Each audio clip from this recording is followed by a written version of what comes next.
Hey guys, Sam Jr. here, aka Mustached Tom, here to review the movie Before I Fall. So, if you've seen Groundhog Day, that is essentially the premise to this movie. This young girl, though, is reliving the same day over and over again, and then in this case, it's Valentine's Day, or Cupid Day, as I believe they refer to it in this film. So, immediately, one of the big issues with this movie is its moral comes at the very intro. Now, I don't mind movies with morals. I actually quite enjoy morals and, trying to get something out of a film, but you usually leave that sort of thing to the end of a movie, and just having a character narrate the moral of the movie right from the get go kind of makes it feel like you don't need to watch the rest of the movie. So, it is this movie's biggest issue right off of the bat. At any rate, we do follow this girl named Sam who lives a pretty typical high school day, I guess. Meeting with friends, having this guy who has a crush on her, whose name I don't actually think they ever named the character in the movie. The crush guy. I'll just call him the crush guy. But she already has a boyfriend named Rob, who is kind of a jerk, but she's kind of clueless at first about all that nonsense. But anyways, the teacher's doing his thing, and she's having fun or whatever. I guess it's like a pretty casual day or closer to the end of the year because the students are like being like whatever. Uh, and it's also again that holiday. So, anyways, the day progresses, and her and her three other friends decide to head off to the new guy or late guy's party. And from there, things get a little bit more interesting. And I say a little bit more, not too much more. But other than that, the main character also takes note of some other things, like this other girl who also's name I don't think pops up, but she's like complaining about something or other, and it comes back a little bit later on in the movie. We see this other girl named Juliet, sorry, who's pretty aptly named, uh, based on later events as well. And these events she sees, she catches them and then goes about her day and ends with the party. And when her and her friends see this Juliet girl make a scene, they're like, let's get out of this house or party. So her and her friends pack up late and they leave and get into a car crash of some sort. They crash into something, but we don't know what that something is. This is the first time it's obscured by because the camera work is all in the car, so we don't really see what happens, but we know the car crashed. So, anyways, Sam wakes up the next day, but it turns out it's still the same day, but she doesn't realize it at first. She thinks that the first previous day was just a dream, an elaborate dream at that. And she pretty much goes through the same beat, noticing some of the things that she noticed from the day that was the same. So she's trying to figure things out. She's a little bit clueless at this point. She essentially goes through the same day, only altering a few things, maybe like little by little, but not even to an extreme degree. Like she was a little bit more tired, which I guess would make sense. So she stayed in her house a bit longer, and I think that was like one of the only few things she changed as far as, you know, that whole scenario goes.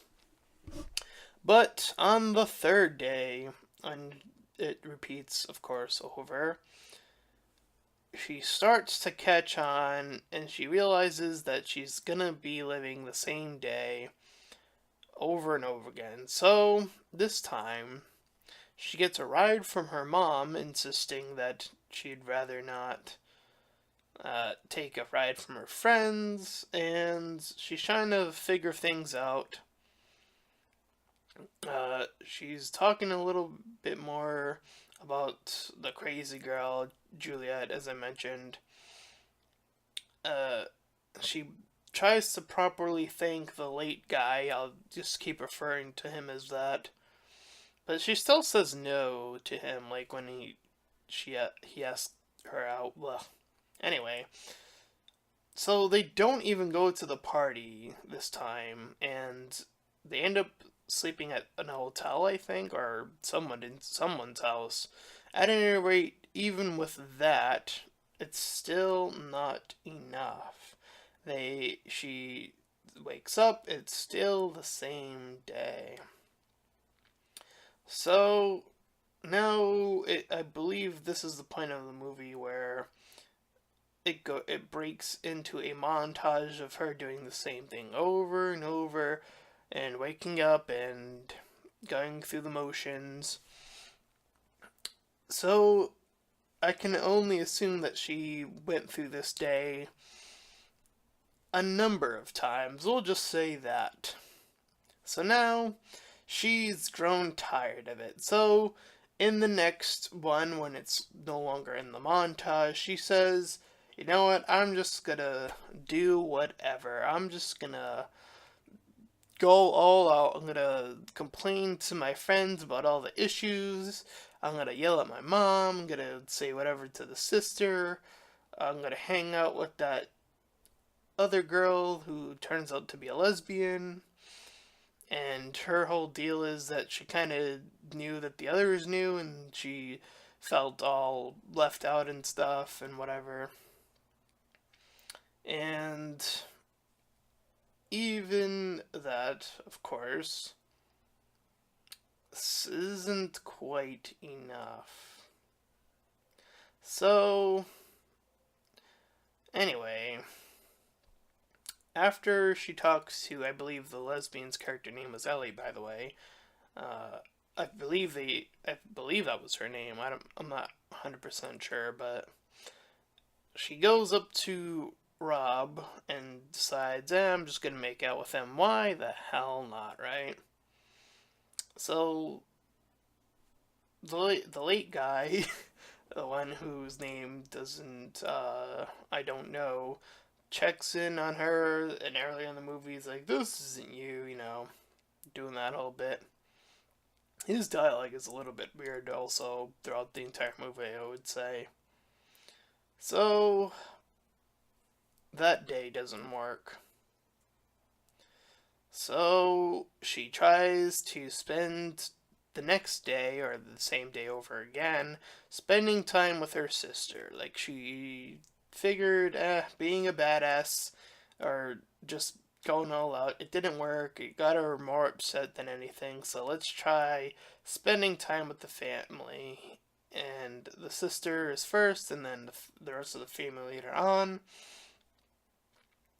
So she asked her mom about all this stuff, about, if she was good or if she still is good. She's starting to question herself. And then she says she wants to do something good.